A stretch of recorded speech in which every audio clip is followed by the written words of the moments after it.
ओम शांति। 27/12/2021 की मुरली है।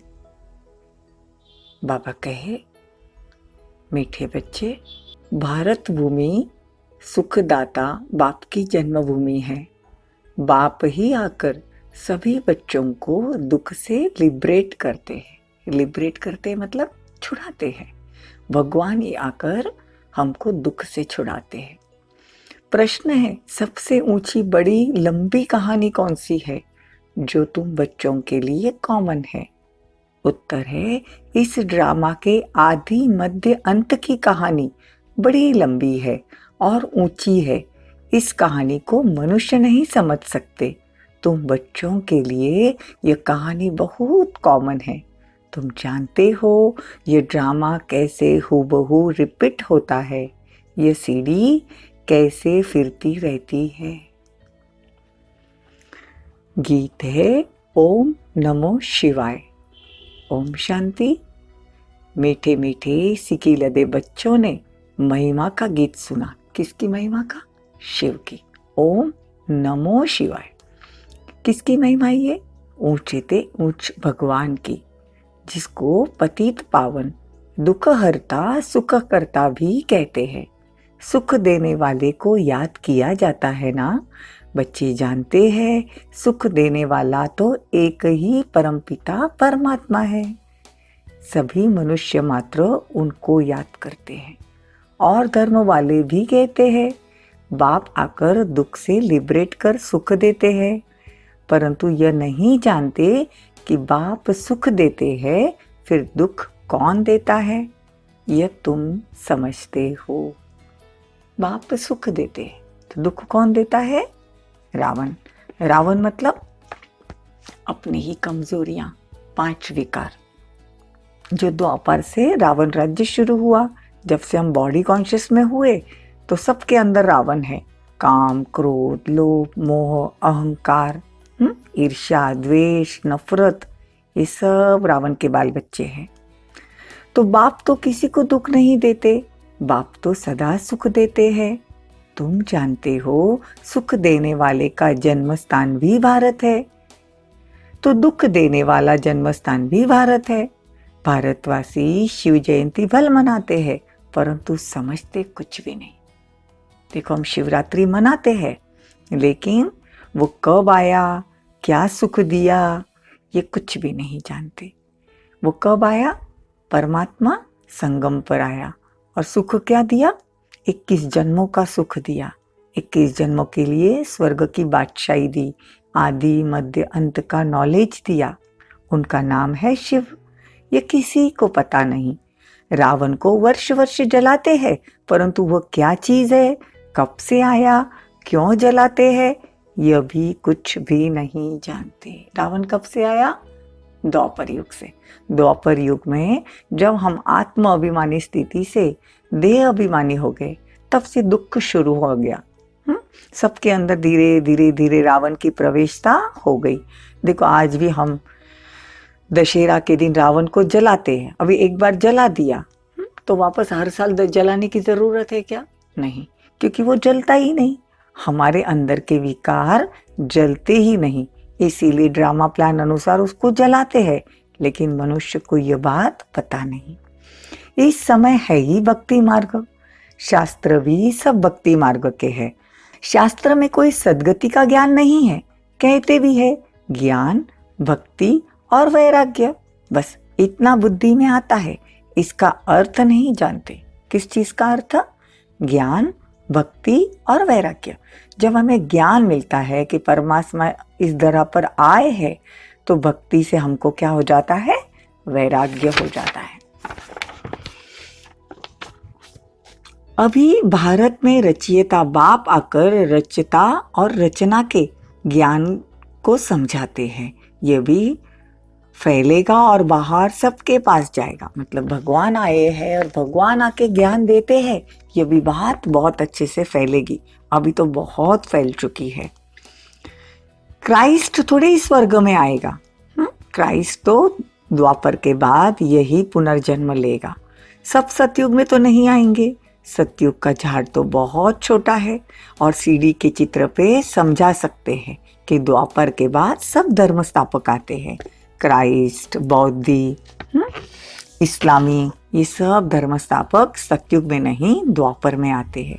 ये सब बाकी छोटे छोटे धर्म, मत, मठ, पंथ, ये जो भी मठ वगैरह है सब द्वापर के बाद कलयुग में आएंगे। ठीक है, तो भगवान आकर हमको कितनी ज्ञान की गुह्य बातें समझाते हैं।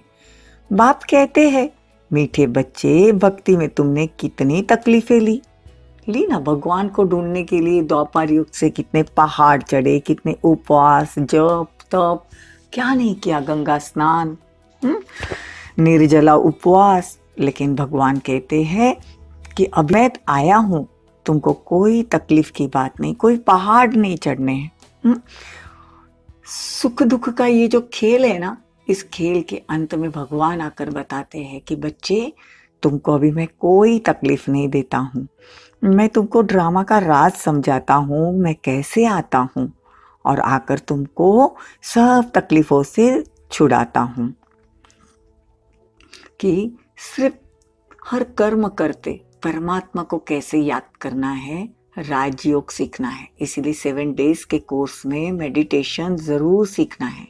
जितना हम राजयोग सीखेंगे, हर कर्म करते हम मेडिटेशन कर सकेंगे। मेडिटेशन करते करते हमारे भी कर्म विनाश होंगे और कोई तकलीफ नहीं है। कोई बड़े बड़े पहाड़ चढ़ने नहीं है। कहीं भी बैठे हो फिर भी परमात्मा को बुद्धि से कैसे याद करना है, ये राजयोग में सिखाते हैं। अब कहते हैं तमो प्रधान से सतो प्रधान बनाने वाला एक ही परमात्मा है। भक्ति मार्ग में ज्ञान रत्ती भी नहीं है। कहते हैं ना, ज्ञान और भक्ति, पूछो ज्ञान कितना समय और भक्ति कितना समय चलती है, तो कुछ भी पता नहीं। भक्ति अलग चीज है। बाप खुद समझाते हैं, मैं कैसे आता हूँ, किस में प्रवेश करता हूँ। मनुष्य भक्ति मार्ग में फंसे होने के कारण मुश्किल ही पहचानते। देखो, भगवान साधारण तन, ब्रह्मा के तन में आकर ज्ञान देते हैं, लेकिन जिनकी बुद्धि की लाइन क्लियर है उनको ये बात समझ में आती है। और नहीं तो भक्ति मार्ग में क्या कह दिया कि शिव और शंकर एक है, वो दोनों को एक कर दिया। सूक्ष्म वतनवासी, देखो परमात्मा कहते हैं शंकर अलग है, शिव अलग है। इसीलिए 7 डेज के कोर्स में ये बात बहुत अच्छे से क्लियर की है कि सूक्ष्म वतन में शंकर रहते हैं, परम धाम में शिव रहते हैं। शंकर आकारी देवता है और शिव निराकारी परमात्मा है। शंकर के लिए कहते तीसरी आंख खोली तो विनाश हुआ, और परमात्मा के लिए कहते हैं, शिव के लिए कहते हैं कल्याणकारी। तो देखो, दोनों की महिमा अलग है, दोनों के स्थान भी अलग है, लेकिन भक्ति मार्ग में शिव और शंकर को एक कर दिया। फिर एक का नाम कैसे रखे, वो निराकार है, यह आकारी है।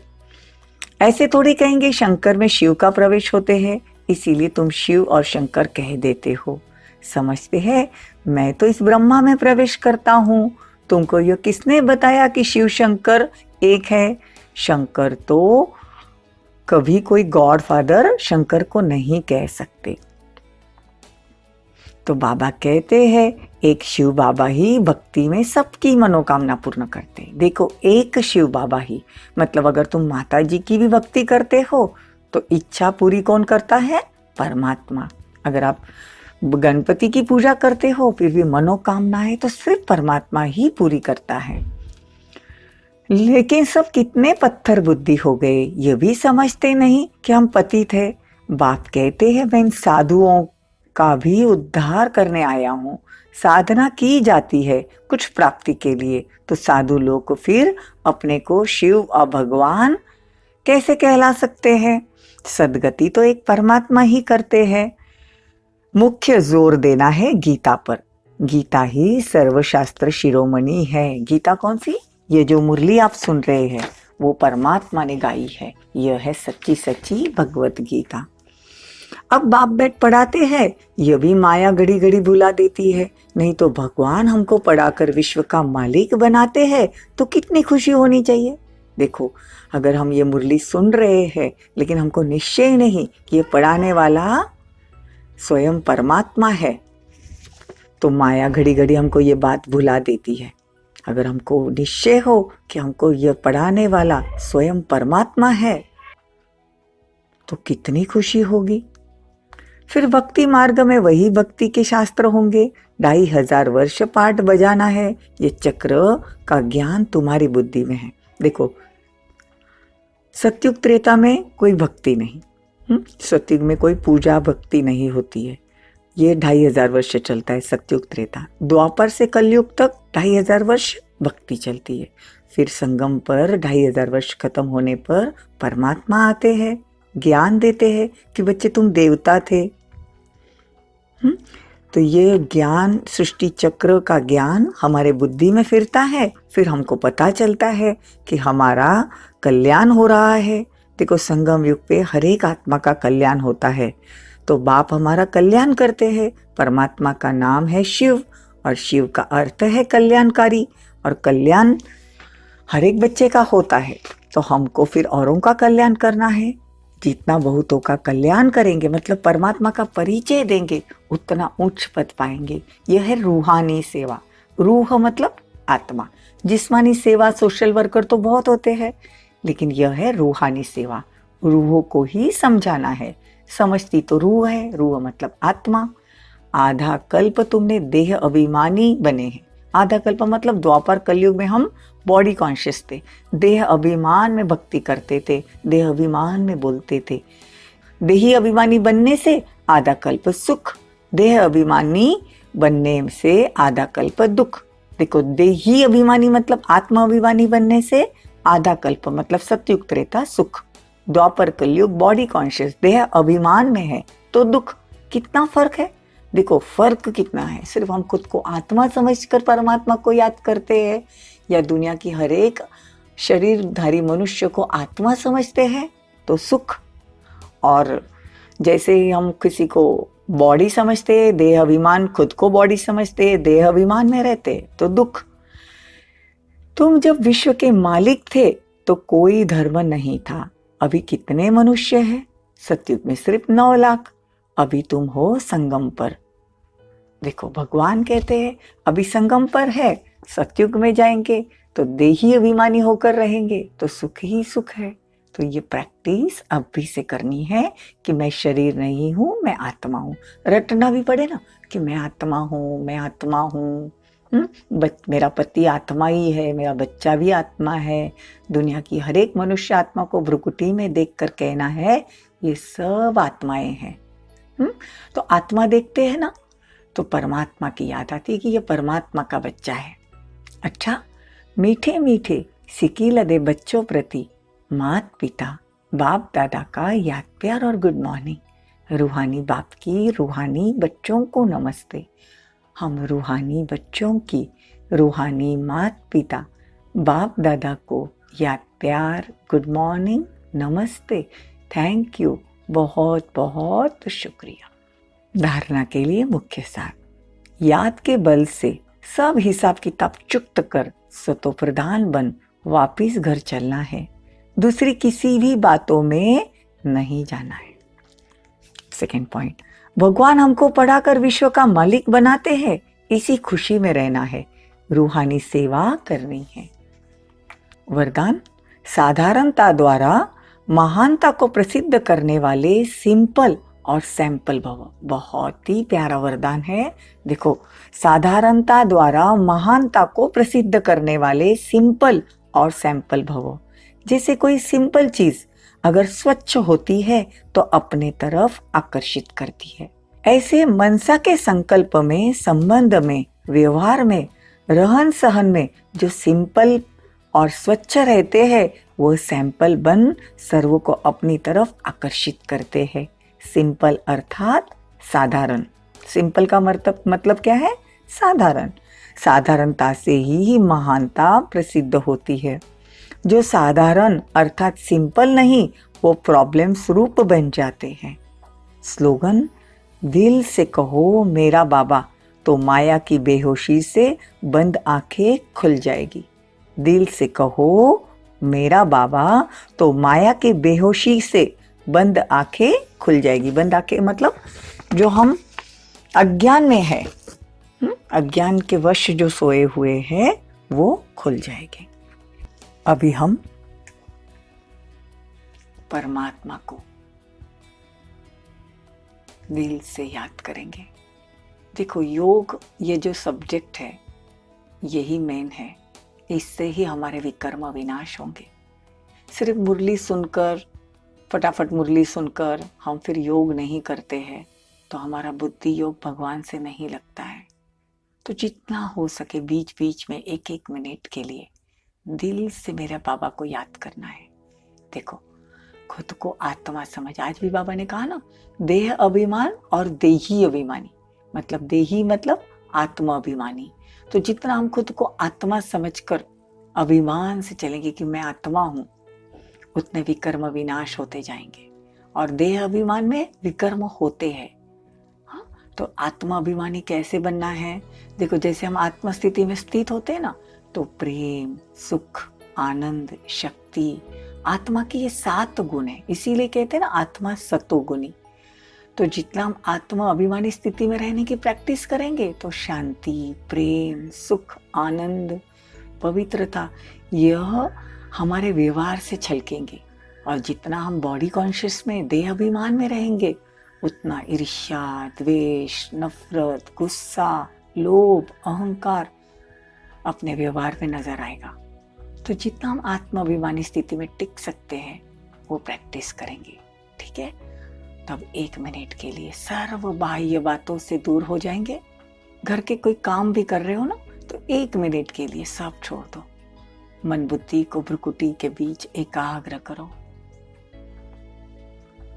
और एक छोटा सा बिंदु, मैं आत्मा, छोटा सा स्टार, छोटी सी एक एलईडी जो भ्रुकुटी के बीच में चमक रही है।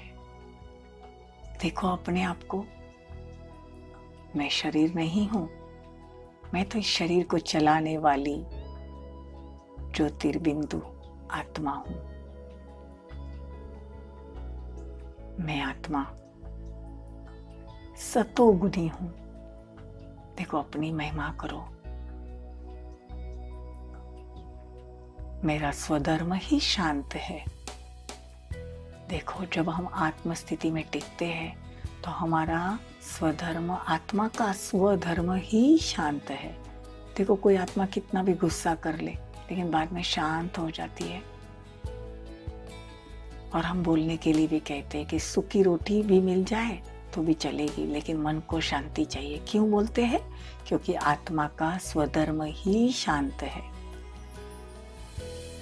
देखो, कोई कहता है ना कि ये आत्मा के बोल में शुद्धि नहीं है, पवित्रता नहीं है, मुख में कुछ और बोलते हैं, अंदर कुछ और। इसका मतलब आत्मा को शुद्धि पसंद है। कोई हमारे से प्रेम से बात करता है तो हमें अच्छा लगता है, गुस्से से बात करता है तो नहीं अच्छा लगता है। इसका मतलब आत्मा का गुणधर्म प्रेम, खुशी, आनंद है।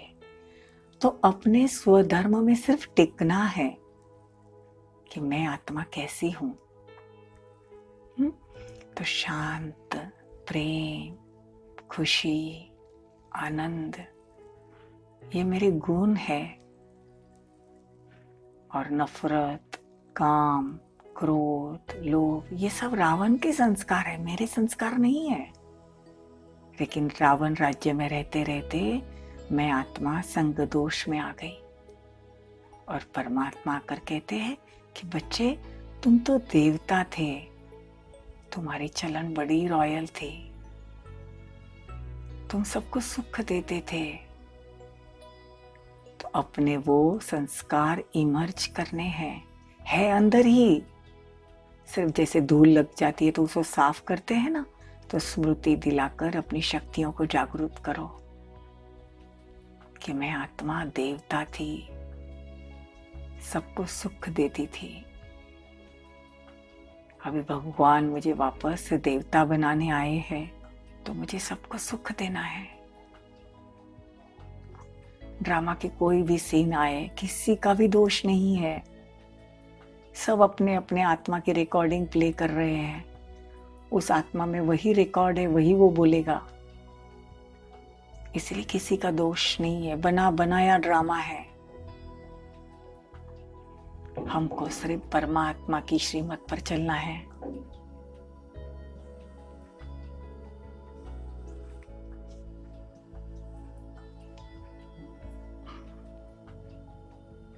ऐसे खुद को आत्म स्थिति में स्थित रहकर टिकते चलो।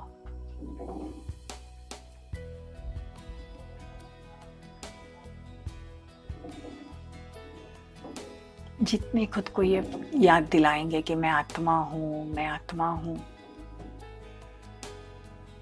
उतना हम आत्म स्थिति में टिकेंगे।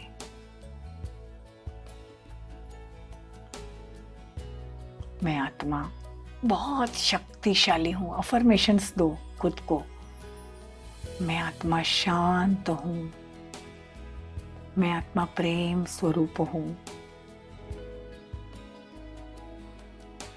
ऐसे पूरा दिन प्रैक्टिस करनी है कि मैं आत्मा हूँ, मैं आत्मा हूँ, मैं आत्मा हूँ, मैं शरीर नहीं हूँ, मैं बहुत शक्तिशाली हूँ जो ये शरीर को भी चला सकती हूँ। ओम शांति। ओम शांति।